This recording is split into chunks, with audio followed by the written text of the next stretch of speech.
Welcome, Venetian Society members. I am Cecilia Sanguinetti, AVP of Customer and Trade Marketing here at Silver Sea. Today, I have the pleasure of chatting with our new president, Bert Hernandez. He's joining us for an informal chat and Q&A just for our members. Welcome, Bert. Thank you so much, Cecilia. It's great to be here. I'm so excited to be able to engage with our members. I've been looking forward to this for quite a while. Bert, since you've joined, I can attest that you hit the ground running. You attended the Silver Ray inaugural in Lisbon. Then you joined the Venetian Society members for the World Cruise 2024 farewell dinner in Vancouver.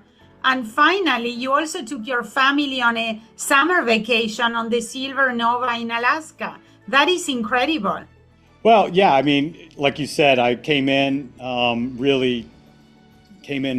charging hard, and I got to travel to a lot of the different offices that we have, got to go to many of the ships. It's been really exciting to do that.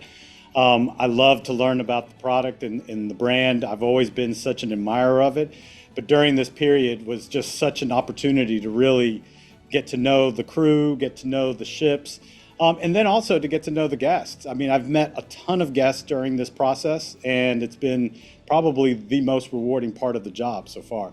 Now, Nova class is an industry first. It is an incredible class of ships. As a new president, you got to welcome Silver Ray join the fleet. How was that experience, Bert?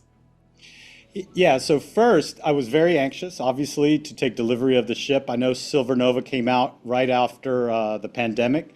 I wanted to make sure this was as flawless as possible. And I have to say that the crew were unbelievable, and they were so well prepared.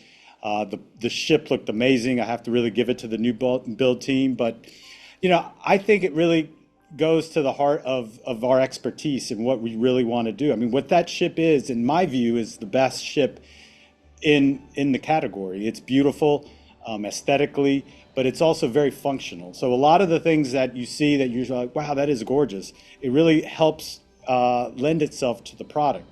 For instance, the asymmetrical design, that's very unique, also provides tremendous light, natural light to enter, and it makes everything just feel bigger and more spacious. So I loved it. And then one of the things I had never seen before was the marquee. I don't know if you got to Bert, remember that we had a team dinner at the marquee. Yes. It was actually, I think, really, for my birthday. Yes, it was your birthday. You're right. Yeah. It was incredible. And we all said that it felt like it was a rooftop hotel because the backdrop was Old Town Lisbon, and we could see the castle and the port, and it was really amazing. I mean, that's exactly right. I think it was the combination of the destination that we were in, the beautiful weather, and then the venue itself. It all kind of came together, and it just produced such a remarkable scene. I also saw it on Nova in Alaska, which also had its own kind of uniqueness to it, and I thought it was fantastic. So I think that those two elements, that along with the salt lab, I don't know if you got to do that, I thought was really remarkable. You know, salt in general was something that I was very surprised about. I had heard about it, but I had never really experienced it on the brand, and I felt like it really brought the last remaining element of the destination onto the ship, right? So we always feel like, and a lot of us in this industry have always wanted to be able to really bring the culinary experience of the destination onto the ship. I don't think anybody's ever gotten it right, but with the Salt Lab and the Salt Kitchen, I feel like it's our first attempt to really do something special, and it's working fantastically. It's really a game changer. Yeah, we love it. Salt Bar is actually one of my favorite venues on board. It's really beautiful. Now, before we begin, I would like to thank Tony Hanks, the administrator of the Silver Sea Passengers Facebook page. He's a huge supporter of Silver Sea. In fact, he enabled guests to submit questions for you today, and I have to say we received questions on a wide range of topics. So today we'll try to cover as many as we can. I have to admit, Bert, that one of the things that impresses me the most about you is that for every new project and opportunity, you consider the guest angle first. You're really passionate about guest comments and guest reviews. So my question is, what is your vision for Silver Sea? I'm sure the guests would love to hear that.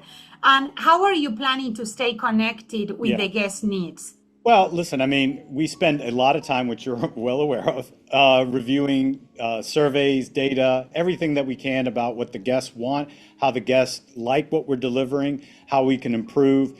Every month we have a huge meeting to try to discuss that and look through comments. I personally read all the comments, believe it or not. It's something that I'm obsessed with. And it really goes to the heart of what this brand is trying to do. The brand is fantastic. I came into it with a lot of great things already happening, but I just wanted to make sure that we could formalize what is important to the guest and lean into it even more. Make sure that we are redirecting resources to it. So when you really look at the data, what our guests are looking for are immersive, authentic experiences, but they are not willing to compromise on comfort or convenience in order to achieve that. So we saw and we see in the data 3 specific areas that we need to be excellent in to drive that and to really fulfill that promise to them. And our brand proposition is that we want to have the best itinerary design and destination delivery, culinary quality and innovation, and personalized service that really delights and anticipates and really wows. So if we can be the best in travel in those 3 areas, I think we're going to win. We're going to win over the guest. We're going to keep our loyal guests loyal to us. And that's how we spend the majority of our day, essentially, really thinking through those 3 items. You know, Royal Caribbean Group bought the Silver Sea brand because of what it is, what it stands for. It is the premier luxury brand in cruising. And we absolutely expect to not only maintain that, but to grow it and to improve it. There is no need or interest in trying to make Silver Sea more of a mass market brand or anything like that. You know, and we are luxury in every way that you look at it, from the amenities to the guest to crew ratio to the investments that we make in food, and entertainment, and all these other areas. We're really at the top of the list on that. So it's really about how to execute better and, you know, use the resources that we have more wisely and that more directly impact and improve the guest experience. That's how we No, think. that is smart. And what you say, focusing on what matters for the guest. Because we could spend a lot of money on many different things, but at the end of the day, is focusing on what really matters to deliver on the experience for the guest. Okay, Bert, without further ado, I'm going to jump into the guest questions. Here I have a question from Wendy, a Venetian Society member. She's asking, there's been some speculation that more ships in the classic Silver Sea fleet will be based in one area or port year round and repeat the same itinerary for 1 or 2 weeks. The side effect of this, of course, could be less repositioning on transoceanic cruises and less varieties of itineraries. Is this being considered? Well, look, no, I mean, that's not the way we think about it. So we have grown the fleet, added 5 ships since the pandemic, since 2019. So we can put ships in regions and leave them there, but we do not anticipate having repetitive itineraries. What we really want to do is have as much variety as before, even more so, but have it in a way that's more rationalized. We also want to reduce the ships moving all over the place and being subjected to all the geopolitical risks that exist. A lot of what you've seen today is related to the Red Sea. Correct. But also, we've had a lot of redeployments for, you know, ports that just weren't able to operationalize, that weren't really fit for the clientele that we're bringing. And I think you're going to see in our new deployment that we're thinking through that much better. But I can assure you that we will have as much itinerary diversity and port variety that we have ever had. One of the things that we're really excited about that you'll see in the new deployment is that we're having our sailings that are combinable, so that you can create 7, 14, 21, up to 49 night sailings without any port repetition. So it allows our guests that have more time to really kind of get into it and essentially live for a long period of time on the ship and explore the region, explore the world. And if they want to go to another region, there's another ship already there. We don't have to reposition the ship. That's the idea. That's the idea. That we have more ships now. We don't have to move one ship to another place in order to offer that destination. We can just have a ship already there. And I have to say, we have currently 7 grand voyages on the website and 3 world cruises. Really long voyages that give the guests the opportunity to immerse themselves in the destinations all over the world. And I think that this is one of the things that makes Silver Sea so unique, and we will continue to offer this kind of product. So we have another question. This is anonymous. So I've heard that Silver Sea had an Expedition World Cruise planned a few years ago. Is there a possibility of an Expedition World Cruise in 2028? And if so, please sign me up. Well, I'll get in trouble for saying this, but I think there is. I mean, we're working very hard to do it. We want it to work. We want it to be excellent. We, again, want it to be not only rich in content, but also comfortable and convenient in the logistics and what we can offer. But I would say that that is a very much a high probability that we will deliver something like that. That is, wow, I can't even imagine that. Well, I have to say, I want to mention that we do have a 75-day Grand South Pacific Expedition Grand Voyage leaving next August from Australia. So that's an incredible opportunity. Okay, Bert, now we have a question from Tony. Would you consider offering guests an excursion credit to give them flexibility, similar to a transfer credit or air credit?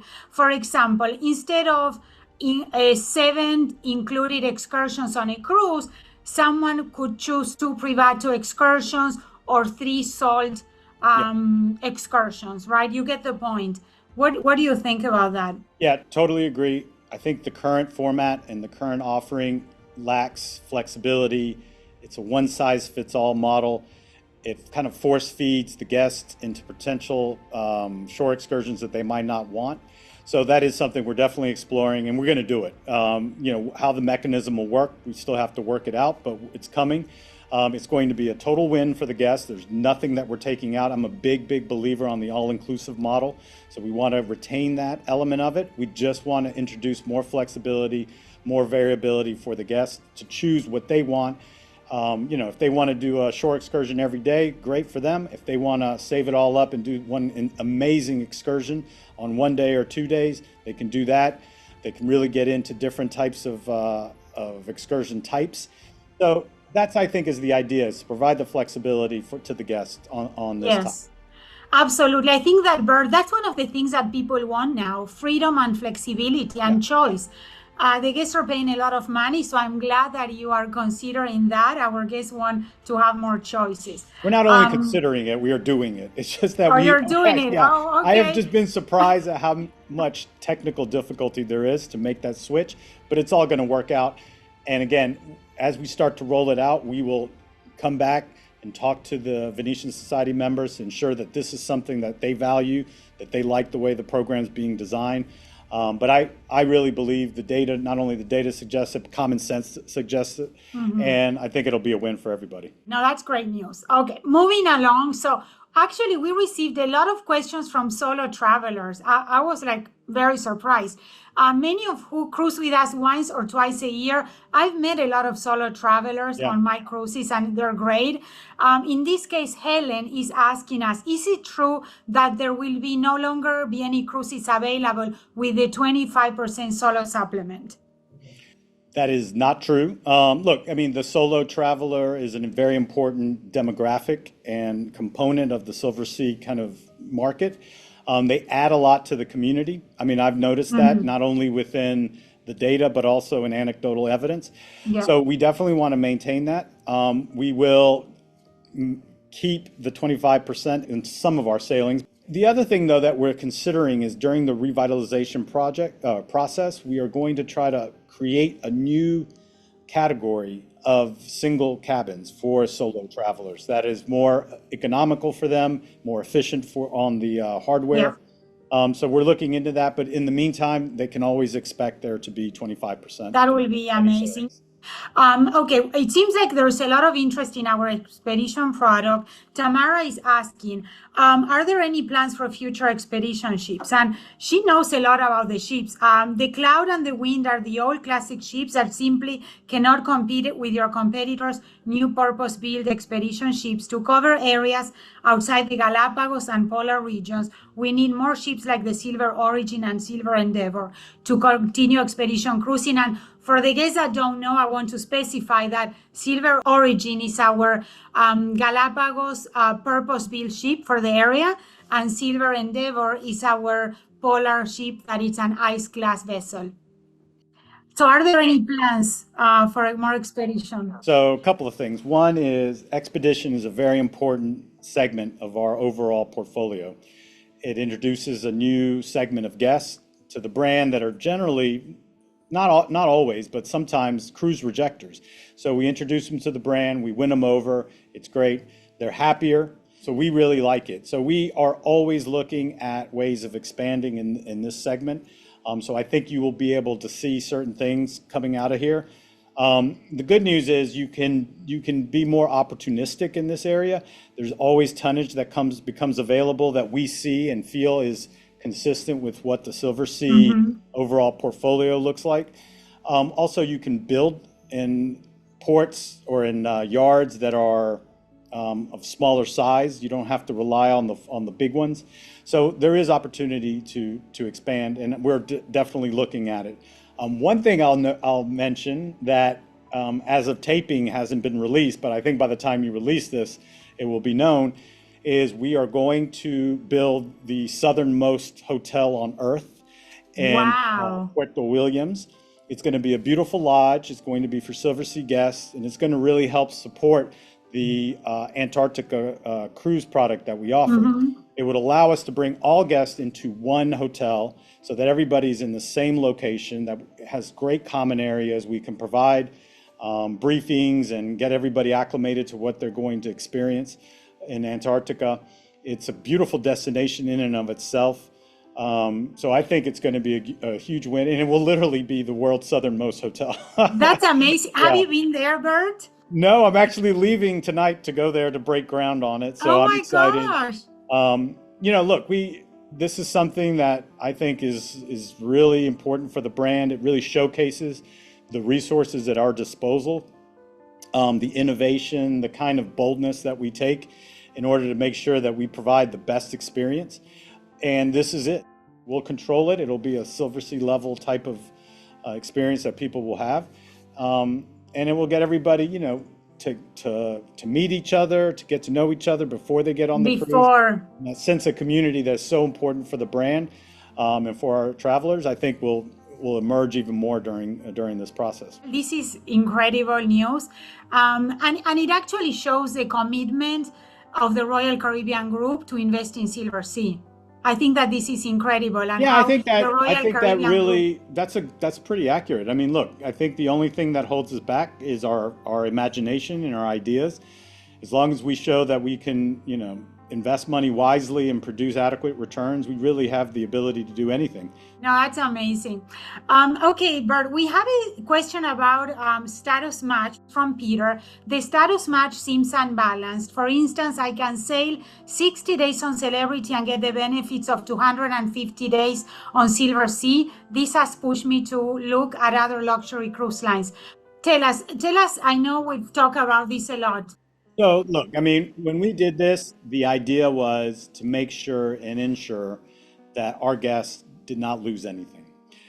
And the thinking was there was data that suggested that our guests and Royal and Celebrity guests always wanted to kind of cross travel amongst the brands. And we thought this would be a good way of creating loyalty within the group. Frankly, proportionately, our database has signed up for Royal and Celebrity at slightly higher rates than Royal and Celebrity has signed up for Silver Sea. So there are members of the Venetian Society that do value this. Yes. But we also, held back some of the richest kind of the rewards. benefits that the benefits for only Silver Sea members. Yes. Like the free cruises, for instance. But I think there is some fair criticism. I've Yes. asked you specifically to look into that and to see if we should not be amending some of our benefits, creating different tiers as well. I think would Yes. be appropriate. Yes. I get it. Hopefully nobody thinks that they lost anything because they didn't. They only gained, but I do understand that there's a little bit of an unbalance. But hopefully, at certain points in your lives or careers, the different brands might be appropriate for different settings. If you're multi-family or multi-generational family travel, Exactly. obviously Royal Caribbean would be quite interesting. Exactly. But I we'll know, we'll and I have. continue to look at it, and you can continue to give me that feedback because it is important. And It is I've heard it. important. And look, and I want to say to the members that we are taking this feedback very seriously. We are looking at the program. We are working on something that it's early stages, as you asked, Bert. The goal is to make it more equitable and to reward our members in a more equitable manner. And I think that that's the goal. Okay, so we have on this topic, Sue asked if we would consider interim milestones under 100 Venetian Society nights and between 100 and 250 nights. And I can answer, Bert, Yeah. that we are looking into this in particular to add milestones under 100 nights. I feel like you just cherry picked questions so that you could give answers that were good. Actually, well, no, we have another one from Terrence. I didn't pick this question. He's asked if we would ever consider offering status match to members of competing loyalty programs like Seaborn or Crystal. I'm hesitant to do that. It's a real kind of slap in the face to our members. I wouldn't be for that. So No, I think we have plenty of work, Bert, yeah, in improving what we have for our own members. I agree with that. We need to focus on how to improve the program to deliver on what the guest wants most. And Bert, okay, we're getting to the end. I hope you're not too tired because we have one no. final question. This is from Orkan. It has to do with culinary innovation. Hello, the competition is strong in the field of gastronomy and invites star chefs to the ships and hires them for menus. What is Silver Sea up to not to lose the connection here? Yeah, so, again, all the data suggests we spend the most on food and beverage of any of our peers. So one of the things I talked about is not only quality, but innovation for culinary. We think that it's important for our guests to be able to experience dishes, flavors, things like that they don't normally get to experience in their daily life. So we want to bring in resources that will bring that flair, bring that excitement to our menus, and really make sure that we have absolute consistency and quality across all our fleet and all our venues. So we watch it every day. It's one of the most important kind of key performance indicators for us is the food and how people, like it or not like it. So I think you'll see us to continue to improve. We're good, but we can always do better. And we are improving considerably over the last months. Things have gotten even better. Well, listen, I just want to thank all the Venetian Society members for being so loyal to the brand, providing so much feedback. One of the things I really enjoy about this brand is that the Venetian Society members truly feel like this is their brand, and they love it, and they provide feedback to improve it every day, and we take that very seriously. We know that you're invested in the brand, that you love it, and then all you really want is to see it be better. So we really thank you for that, and please reach out and let me know how we can improve. Thank you so much. Well, thank you, Bert, for joining today, and thank you, Venetian Society members, for tuning in. We look forward to doing more of this in the future.